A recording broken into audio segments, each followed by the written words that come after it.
बुर्का और नकाब पहनकर चोरी की कई वारदातें देश के कोने कोने में अंजाम दी जाती हैं। दरअसल आरोपी ऐसा इसलिए करते हैं क्योंकि बुर्का नकाब से उनकी पहचान छिप जाती है।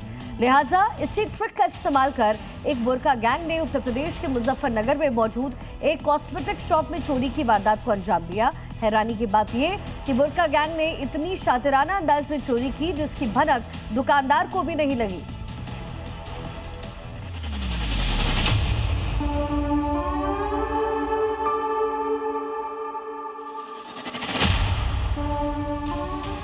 कॉस्मेटिक शॉप में लगे सीसीटीवी कैमरे में बुर्का नकाब पहने जो महिलाएं दिखाई दे रही हैं, इनका मकसद खरीदारी करना नहीं बल्कि दुकान में चोरी की वारदात को अंजाम देना था, वो भी बेहद शातिराना अंदाज में। आपको ये जानकर हैरानी होगी कि इस बुर्का गैंग ने कॉस्मेटिक शॉप में इतनी सफाई से चोरी की जिसकी भनक शॉप के मालिक को भी नहीं लगी। ये तस्वीरें मुजफ्फरनगर के भगत सिंह रोड पर मौजूद मीना बाजार की है, जहां बुर्का गैंग ने कॉस्मेटिक और आर्टिफिशियल ज्वेलरी दुकान को निशाना बनाया और चंद मिनट के भीतर ही हजारों का सामान चोरी कर लिया। तस्वीरों में आप देख सकते हैं कि कैसे बुर्का गैंग की सरगना ने आर्टिफिशियल ज्वेलरी का एक पूरे डिब्बे पर हाथ साफ कर दिया और दुकानदार को शक न हो इसलिए वो काफी देर तक दुकान के बाहर खड़ी भी रही। दुकानदार का दावा है कि बुर्का पहने 3-4 महिलाएं एक साथ दुकान में दाखिल हुई और एक एक करके कई जोड़ी झुमके, गोल्ड पॉलिश ज्वेलरी, जरकन और कड़ों की सेट चोरी कर ली। जो बुर्के के अंदर थी 3 से 4 महिलाएं थी जिन्होंने हमारी दुकान से एक ज्वेलरी का पूरा बॉक्स था जिसमें काफी ज्वेलरी थी, लगभग 30 से 40 पीस थे उसके अंदर।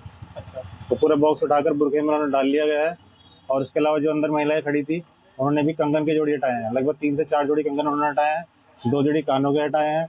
पूरी गैंग बनाकर आए थे।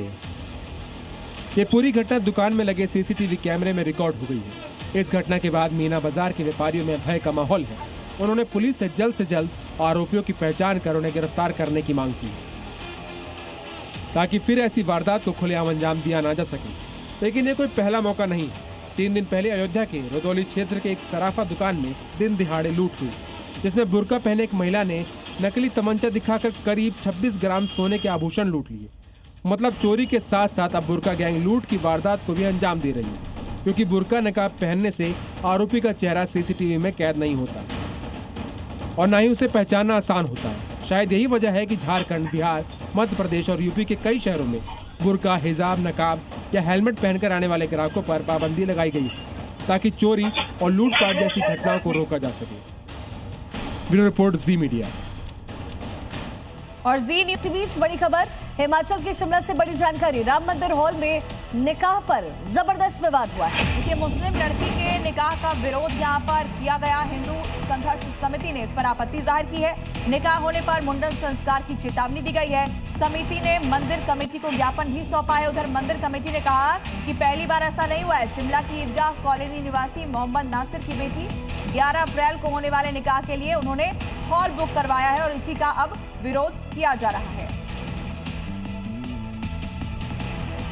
ये शादी पूरे मुस्लिम रीति रिवाज से होनी है, वहां पे कलमे पढ़े जाने हैं।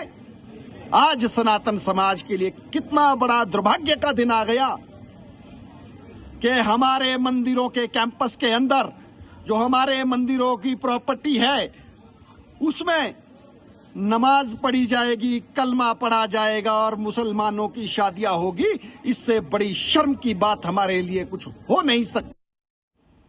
श्री राम प्रभु के जो मंदिर में मुसलमानों की बारात जो आप लेके आ रहे हैं, ये कदाचित भी उचित नहीं होगा। हिमाचल प्रदेश में अगर मंदिरों में आप मुसलमानों की शादियां करेंगे तो यहाँ पे सुअरों की बारातें निकाली जाएगी, यहाँ पे मुंडन किया जाएगा और वहाँ पे ईंट से ईंट बजा दी जाएगी। वहीं एमपी के भोपाल से बड़ी जानकारी मिल रही है। पहचान छिपा करके छात्रा का यौन शोषण हुआ है।